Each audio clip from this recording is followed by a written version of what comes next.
Yo les potes, bienvenue dans cette nouvelle vidéo. Nono est avec nous, salut Nono. Salut Sacha. Alors Nono, à J-6 de ce huitième de finale aller contre le Real Madrid, comment tu te sens? Eh ben, je me sens un peu fébrile. J'étais catégorique, je disais qu'on n'avait aucune chance contre le Real. Et c'est pas que je change d'avis, mais je vois quand même que nos chances s'améliorent vu les dernières prestations du Real. Alors ne pas trop s'emballer, c'est quand même le Real Madrid en face. Beaucoup d'absents pourraient avoir lieu des deux côtés, hein. Neymar du côté du Paris Saint-Germain, Ander Herrera, Leandro Paredes, Sergio Ramos pourraient être forfaits pour la réception du Real Madrid. Du côté du Real aussi, il pourrait y avoir quelques absents de marque. Ferland Mendy sur le côté gauche qui pourrait être forfait, mais ce n'est pas encore sûr. Et surtout Karim Benzema, hein, qui est le moteur de cette équipe, touché au biceps fémoral lors de la rencontre face à Elche le 23 janvier dernier. La situation de Benzema inquiète le Real Madrid. À 6 jours de la rencontre face au PSG, le staff médical commence à avoir de sérieux doutes sur sa présence mardi. Karim Benzema, forfait, est-ce que ça change tout? Ben, ça change pas mal de choses.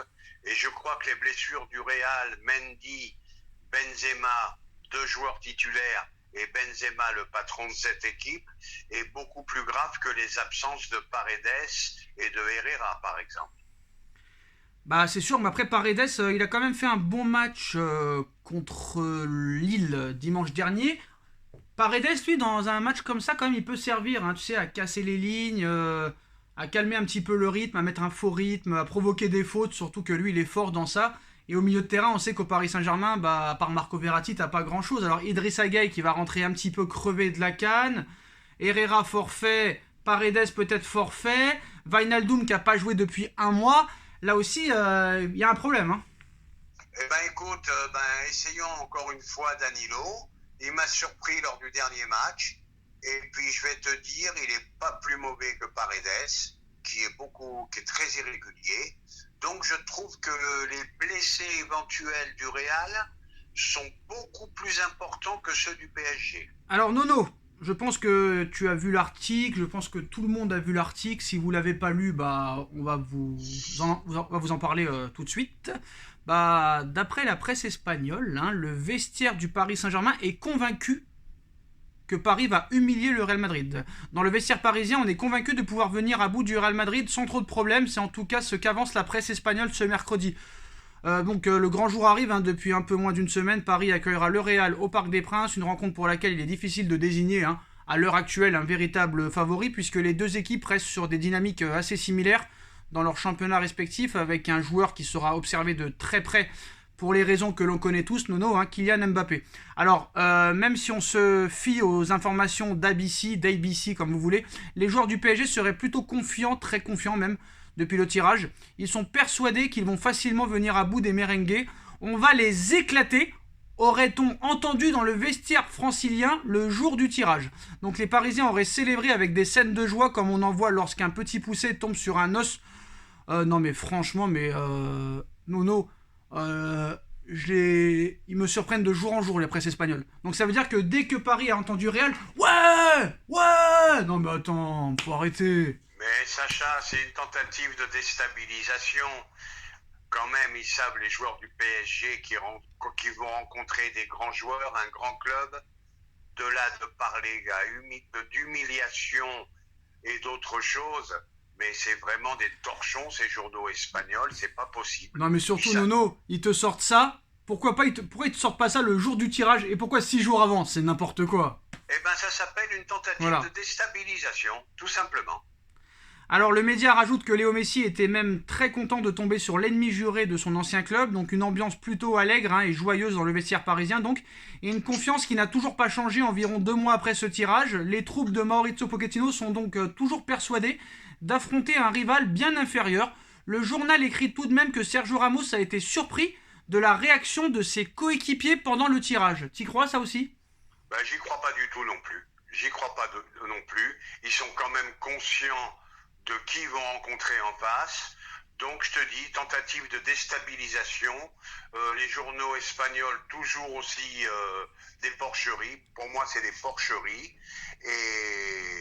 Et ça va être un match équilibré, un match difficile.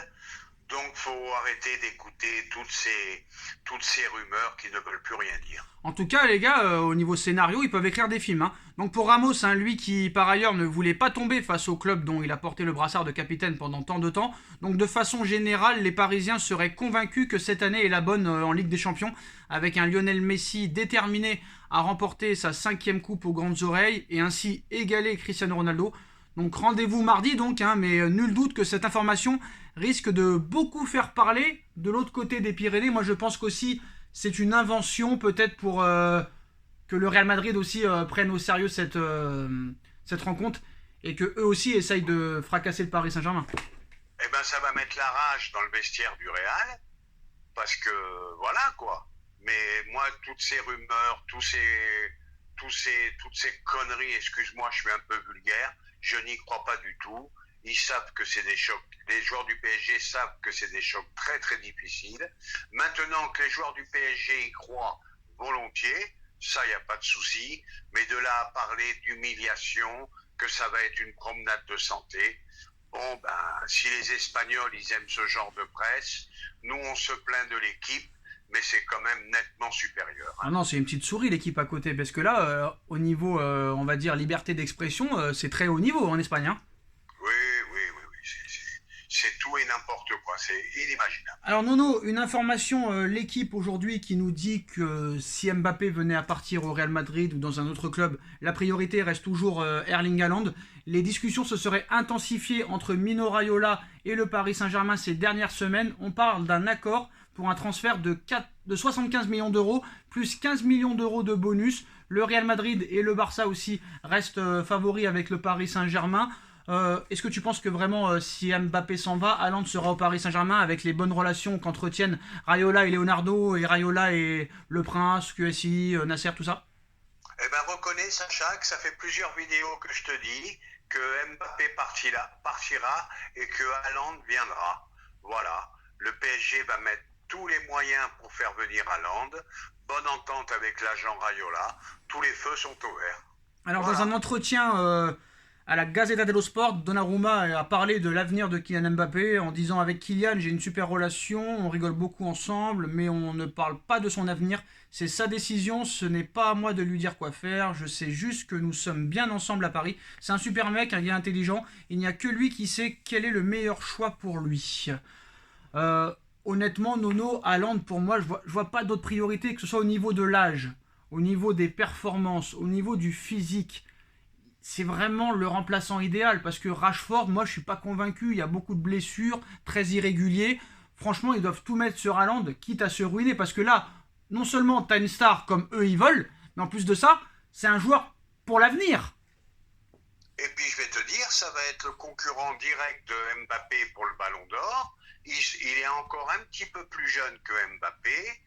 Et moi, je crois que c'est un monstre aussi. J'irai pas jusqu'à dire qu'il est meilleur que Mbappé, mais je crois qu'il y aura un duel dans les années à venir. Mbappé-Haaland pour le Ballon d'Or. Moi, ça me fait rire.